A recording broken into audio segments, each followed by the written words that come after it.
پھر آپ صلی اللہ علیہ وسلم نے فرمایا کہ وہ کیا ہے. اس کے لیے آپ نے سورہ لقمان کی آیت نمبر 34 جو ریفرنس نمبر 6 ہے آپ کی پیج کا, یہ تلاوت فرمائی. بسم اللہ الرحمن الرحیم. ان اللہ عندہ علم الساعہ, بے شک اللہ ہی کے پاس ہے قیامت کا علم. وَيُنَزِّلُ الْغَيْثَ, اور وہی بارش نازل فرماتا ہے. دو چیزیں ہوگی. تیسری وَيَعْلَمُ مَا فِي الْأَرْحَامِ, اور اسی کے علم میں ہے کہ ماں کے پیٹ میں کیا ہے. یہاں یہ نہیں آیا کہ لڑکا یا لڑکی, یہ مولویوں نے غلط ترجمے کیے. ماں کے پیٹ میں کیا ہے وہ آگے میں تفسیر بیان کرتا ہوں.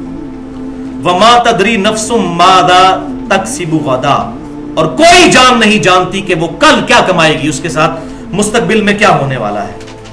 چار چیزیں. پانچویں وَمَا تَدْرِي نَفْسٌ بِأَيِّ أَرْضٍ تَمُوتُ, اور کوئی جان نہیں جانتی کہ اس کو کس سرزمین میں موت آئے گی. اور حقیقت بات ہے کسی انسان کو اپنا ایگزٹ نہیں پتا. کسی نے قتل ہونا ہے تو کسی نے روڈ ایکسیڈنٹ میں مرنا ہے, تو کسی نے خودکش حملے میں مرنا ہے, کسی نے سمندر میں ڈوب کے مرنا ہے, تو کسی نے بسترے پر کینسر سے مرنا ہے, تو کسی نے ٹی بی سے مرنا ہے, کسی نے ایئر کریش میں مرنا ہے. کسی کو نہیں پتا کہ کس نے کس طریقے سے مرنا ہے.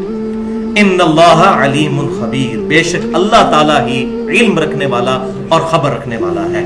بے شک. اب اسی آیت کے کانٹیکسٹ میں ایک اور حدیث بھی ہے جو صحیح بخاری اور صحیح مسلم میں ہے. بڑی مشہور حدیث, صحیح مسلم کی پہلی حدیث ہی یہی ہے مقدمے کے بعد, حدیث جبرائیل, جس میں جبرائیل علیہ السلام نے انسانی شکل میں آ کر امام کائنات صلی اللہ علیہ وسلم سے کئی سوالات پوچھے. ان میں سے ایک سوال یہ تھا کہ بتائیے قیامت کب آئے گی. صحیح بخاری میں بھی ہے, صحیح مسلم میں بھی ہے.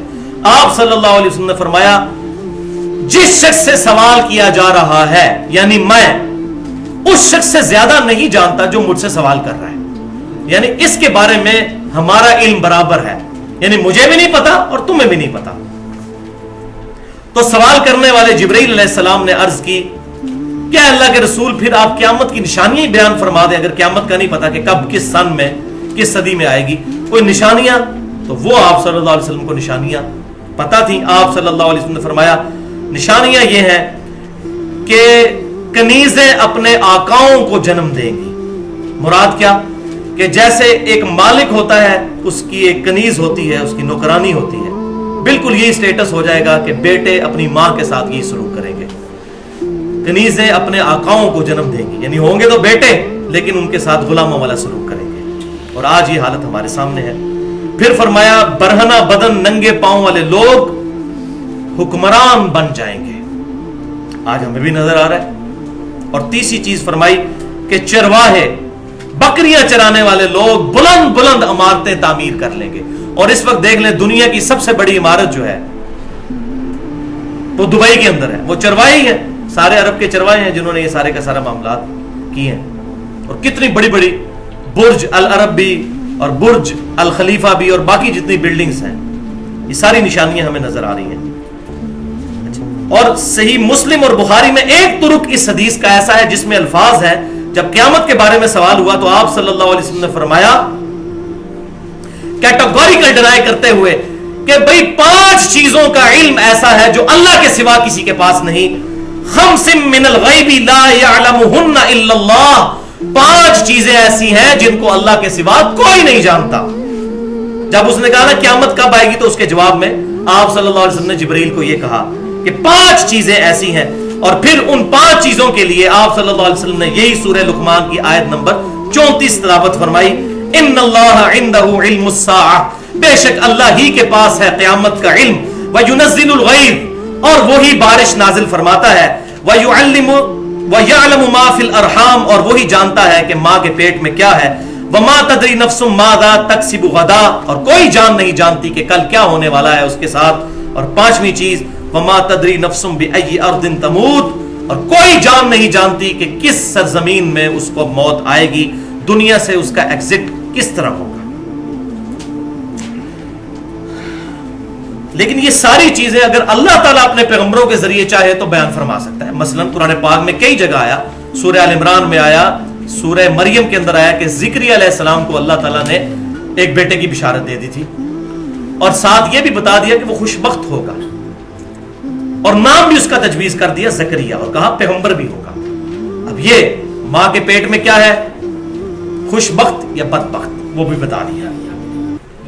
یحییٰ، زکریا علیہ السلام کا بیٹا یحییٰ، تو یحییٰ علیہ السلام کے والد کو اللہ تعالیٰ نے خوشخبری یہ دے دی۔ اسی طریقے سے کل کیا ہوگا، بخاری اور مسلم کی متفق علیہ حدیث ہے، آپ صلی اللہ علیہ وسلم نے فرمایا غزوہ خیبر کے موقع پر کہ کل میں اس شخص کے ہاتھ میں جھنڈا دوں گا جو اللہ اور اس کے رسول سے محبت کرتا ہے، اللہ اور اس کا رسول اس سے محبت کرتے ہیں، اور میں اللہ سے امید کرتا ہوں اللہ تعالیٰ اس کے ہاتھ پر فتح دے گا۔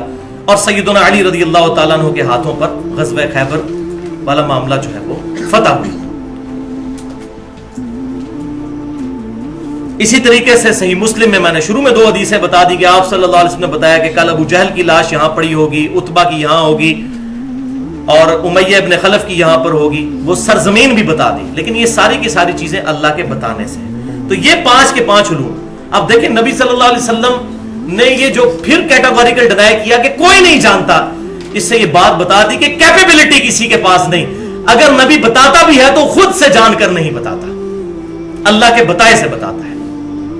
الحمدللہ۔ یہاں پر ایک امپورٹنٹ بات جو میں نے کافی حصہ تو پہلے کور کر دیا، اکثر غیر مسلم سوال کرتے ہیں کہ جی قرآن پاک میں لکھا ہے کہ کوئی نہیں جانتا ماں کے پیٹ میں کیا ہے، تو مولویوں نے ترجمے غلط کر دیا اور بریکٹ میں لکھ دیا کوئی نہیں جانتا کہ لڑکا ہے یا لڑکی۔ یہاں لڑکا اور لڑکی کا ذکر ہی نہیں، ماں کے پیٹ میں کیا ہے اس سے مراد لڑکا اور لڑکی نہیں، وہ ہے کہ خوش بخت ہے یا بدبخت، جیسا کہ زکریا علیہ السلام کو ایک خوش بخت بچے یحییٰ علیہ السلام کی بشارت دی گئی۔ اور یہ تفسیر میں خود سے نہیں کر رہا، یہ قرآن میں تفسیر ہے، سورہ التغابن کی آیت نمبر 2 میں ہے، هو الذی خلقکم فمنکم کافر ومنکم مؤمن، وہی ہے جو تمہیں پیدا کرتا ہے تو تم میں سے کوئی کافر ہوتا ہے اور کوئی مؤمن۔ اب دنیا کا کوئی الٹرا ساؤنڈ یہ نہیں بتا سکتا کہ ماں کے پیٹ میں جو بچہ ہے یہ کافر ہوگا یا مسلمان ہوگا، اس کا معاملات کیا ہونے والے ہیں۔ کافروں کے گھر سے صحابہ کرام پیدا ہوئے اور اللہ تعالیٰ نے ان کو کس درجے تک پہنچا دیا، الحمدللہ۔ اور کئی حضرت نوح علیہ السلام کا بیٹا ایک پیغمبر کے ہاں پیدا ہوا لیکن بدبخت ہو گیا، کافر ہو کر مرا، قرآن پاک میں موجود ہے۔ تو کوئی نہیں جانتا کہ ماں کے پیٹ میں خوش بخت ہے یا بدبخت، یہ ہوگی اس کی اپریپریٹ ٹرانسلیشن اور تفسیر۔ اسی طریقے سے وہ بارش کے بارے میں تو میں نے پہلے ہی بتا دیا کہ وہ تو ہواؤں کی رفتار سے فزیکلی کیلکولیٹ کرتے ہیں۔ اب جو اللہ تعالیٰ فرماتا ہے کہ اللہ ہی بارش نازل فرماتا ہے، اور اس میں امپلائڈ ہے کہ علم، ڈاکٹر ذاکر نائک نے بالکل غلط کہا ہے کہ وہ کہتا ہے کہ اس میں یہ نہیں ذکر کہ اللہ کے علم سے بارش برستی ہے، وہ تو بخاری اور مسلم میں آ گئے، یہ 5 چیزوں کا علم اللہ تعالیٰ کے پاس ہے، وہ قرآن میں نہیں ہے۔ قرآن میں یہ ہے کہ وہی بارش نازل کرتا ہے، یہ اسلوب ہوتا ہے عربی کا کہ وہ کانٹیکسٹ چل رہا ہے کہ علم اس کے پاس ہے، لیکن وہ کہتا ہے چونکہ علم کا لفظ نہیں لہٰذا یہ جو بارشوں کی پیشن گوئی کرتے ہیں وہ علم الغیب میں داخل نہیں ہے، تو یہ بات نہیں ہے، ان کو غلط فہمی ہوئی ہے۔ بخاری اور مسلم میں جب حدیث ہے کہ یہ 5 چیزیں اللہ کے سوا کوئی نہیں جانتا، تو حضور نے ان 5 چیزوں میں ان 5 کو گنا، تو اس کی تفسیر کیا بنے گی کہ کوئی یہ نہیں بتا سکتا کہ آج ہے 30 مارچ 2013، کوئی یہ بتا سکتا ہے کہ 30 مارچ 2050 کو بارش ہوگی یا نہیں ہوگی؟ ہاں جی، کوئی دنیا کا انسٹرومنٹ یہ بھی نہیں بتا سکتا کہ دنیا بھی ہوگی کہ نہیں ہوگی، یہ کوئی نہیں بتا سکتا۔ باقی جو فزیکلی کیلکولیشن ہوتی ہے کہ وہاں سے ہوائیں چل پڑیں، وہ تو ہواؤں کی رفتار سے آپ فزیکل کیلکولیشن کرتے ہیں، جیسا کہ جو بندہ ہوائی جہاز میں سفر کر رہا ہوتا ہے وہ تو 40-50 کلومیٹر دور شہر بھی دیکھ رہا ہوتا ہے، زمین والا تو نہیں دیکھ رہا ہوتا، تو اس کے لیے تو 3-4 شہر ایک ہی رو میں اس کو نظر آ رہے ہوتے ہیں، تو وہ فزیکل کیلکولیشن ہے۔ تو یہ جو آیا کہ اس کے علم سے بارش برستی ہے، کوئی یہ نہیں بتا سکتا کہ فلاں تاریخ کو بارش ہوگی یا نہیں ہوگی، اور وہ تاریخ پھر دور کی ہونی چاہیے، یہ نہیں کہ ہوائیں چل پڑی ہیں، ہائیسٹ چل پڑی ہے پنڈی سے 3 بجے، تو ظاہر ہے کہ وہ 4:45 تک جیلم پہنچ ہی جائے گی اگر کوئی ایکسیڈنٹ نہیں ہوا، یہ نہیں، یہ بتایا جائے کہ فلاں نمبر کی ہائیسٹ 2050 میں کس روٹ پہ چل رہی ہوگی، یہ کوئی بتائے۔ تو یہ ہے علم الغیب جو حواس خمسہ کے ذریعے، عقل کے ذریعے نہیں حاصل ہو سکتا، بلکہ دل پر القاء ہوتا ہے پیغمبروں کے ذریعے۔ یہ الحمدللہ ہماری گفتگو مکمل ہوئی۔ اب آخری پوائنٹ کی طرف آتے ہیں، پوائنٹ نمبر 3 جو کنکلوڈنگ پوائنٹ ہے آج کی گفتگو کا۔ ایک دفعہ درود شریف پڑھ لیجئے، اللہم صلی علی محمد وعلی آل محمد کما صلیت علی ابراہیم وعلی آل ابراہیم انک حمید مجید، اللہم بارک علی محمد وعلی آل محمد کما بارکت علی ابراہیم وعلی آل ابراہیم انک حمید مجید۔